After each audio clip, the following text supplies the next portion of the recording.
कहावत की है, चल क्या पागल भैया बन जाएगा, चल भाग इधर से, पागल समझाएगा मेरे को, चल भाग इधर से। मैं क्या भैया हो क्या? एक कहावत थी, शायद सभी लोगों ने सुना होगा, जितने मुंबई के लोग हैं सभी लोगों ने सुना होगा। ये सुन के ऐसा लगता था, मेरा खून खौलता था। ऐसा लगता था कि यार भैया होना कोई गुनाह है क्या? भैया होना कोई गुनाह है क्या? भैया अरे इतना बड़ा उत्तर प्रदेश है यार, हमको तो फख्र है कि हम उस उत्तर प्रदेश से, उस राज्य से आते कि जो सरकार बनाती है, हमको तो फख्र होना चाहिए। अस्सलाम वालेकुम, नमस्ते। मैं खान अल्ताफ़ और आप देख रहे हो वॉइस ऑफ मुंबई न्यूज़। अभी आज का ये प्रोग्राम यहाँ पे था अल खिदमत फाउंडेशन के अंडर में उसकी खिदमत को लेकर के। सबसे पहले तो आप ये बताइए कि अल खिदमत फाउंडेशन का मकसद क्या है और ये कब से शुरू किया गया है? देखिए, अल खिदमत फाउंडेशन का मकसद है कि उस समाज में हमारे रह रहे जो लोग निवालों की, जिनके पास कमी है, जिनके पास एजुकेशन करने की चाह है लेकिन उनके पास नीड नहीं है, पैसों की बहुत नीड है, तो ऐसे लोगों के लिए मैं स्टैंड करने के लिए अल खिदमत फाउंडेशन का मैंने आगाज़ किया है और उसके माध्यम से मैंने तमाम कामों को मैंने किया है और इंशाल्लाह ये मेरी उम्मीद है कि आगे भी मैं इंशाल्लाह आप तमाम हमारे जो सहयोगी साथी हैं उनके माध्यम से मैं उस काम को अंजाम देने का मैं काम करूँगा। अभी आपने अपनी स्पीच पे जोर दिया है एजुकेशन के लिए। जी, सबसे बड़ा अलमिया मुसलमानों के लिए ये है कि अगर एजुकेशन में कमी है तो साथ में वो फाइनेंशियली बहुत कमज़ोर हैं और आज का जो तालीमी दौर है वो बिज़नेस हो गया है, महंगी पढ़ाई हो गई है, स्कूल महंगे हो गए हैं। ऐसे में तालीम का क्या मकसद रहेगा मुसलमानों के लिए और कैसे उसको आगे लेके आएंगे?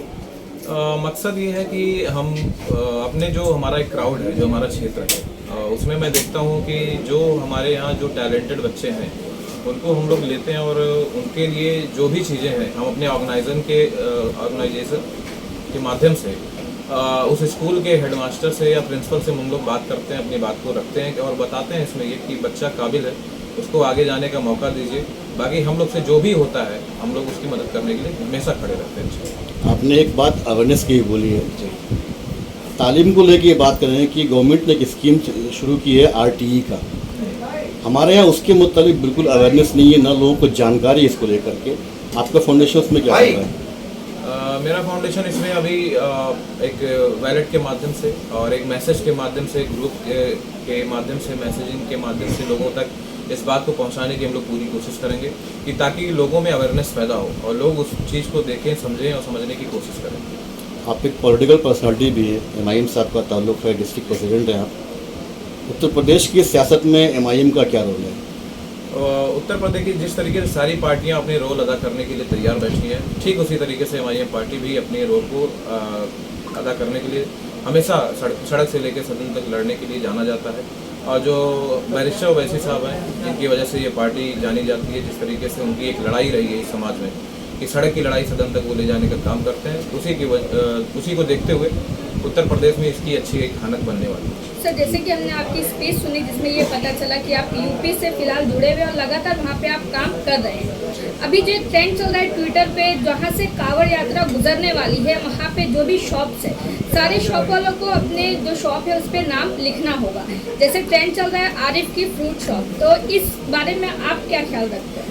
देखिए, ये बहुत निंदनीय बात है और अगर समाज को इतना गंदा कर दिया जाएगा और जिस तरीके से एक अभी एक उर्दू हिंदी नाम का जो एक डिसबैलेंस माहौल बन रहा था यूपी में, अभी इसको बाकायदा पूरे तरीके से ये लोग सोआफ पे आ गए हैं और उसमें आप देखिए कि जो पुलिस प्रशासन है, वो अधिकारी है जिसको जो शपथ लेता है पूरे समाज को एक नज़रिए से देखने की, वो फ्रंट पे आकर और वो उस तरीके के काम को अंजाम दे रहा है, तो ये बहुत ही भयावह है हमारे समाज के लिए और हमारी कम्युनिटी के लिए।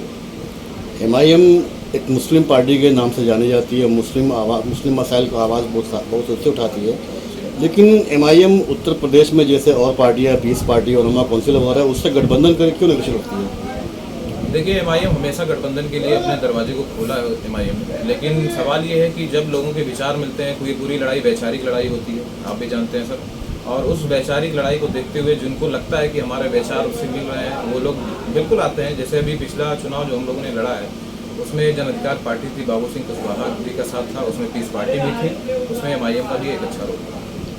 2027 के इलेक्शन के लिए क्या तैयारी कर रहे हैं आप लोग? अभी हम लोग जिला पंचायती की देख रहे हैं, उस पर एक संगठन बनाने की पूरी मजबूती से बनाने के हम लोग काम करने वाले हैं और जो हमारे प्रेसिडेंट हैं यूपी के जनाब शौकत साहब, वो काफ़ी एक्टिव नज़र आ रहे हैं और इंशाल्लाह कुछ बदलेगा और बदलाव जरूर होगा। करीम खान जी, कई सालों से मुमरा में देखा जा रहा है कि आप लगातार उत्तर भारतीयों को लेकर चल रहे हैं और कहीं ना कहीं ये बात सच है कि उत्तर भारतीयों को जो इज्जत मिलनी चाहिए थी वो नहीं मिल पा रही थी, मगर आप लगातार उसके लिए लड़ाई लड़ रहे हैं। आगे आने वाले इलेक्शंस में कहीं ना कहीं आप देख रहे हैं कि जिस तरीके से पॉलिटिक्स पूरी तरीके से बदली है, इसमें आगे आपका क्या काम रहेगा इस पूरी पॉलिटिक्स में? देखिए, उत्तर भारतीय वो समाज रहा है जो हर प्रांत के लोगों ने उनको गालियाँ दिया है, बड़ी कारत की नज़रों से देखा। और मैं समझता हूँ कि उत्तर भारत के ही लोग हैं जो ज़मीन से लेकर के देश को ऊपर तक का लेकर के गए। अगर ऐसे समाज को कहीं गाली दिया जाता है, ऐसा ज़रूरी नहीं कि मैं उत्तर भारत से हूँ तो ही बोल रहा हूँ। अगर मैं उत्तर भारत से ना भी होता तो इनकी कारकर्दगी देख करके मैं तो भी उत्तर भारतीयों के लिए लड़ता और मेरी लड़ाई जारी रहेगी।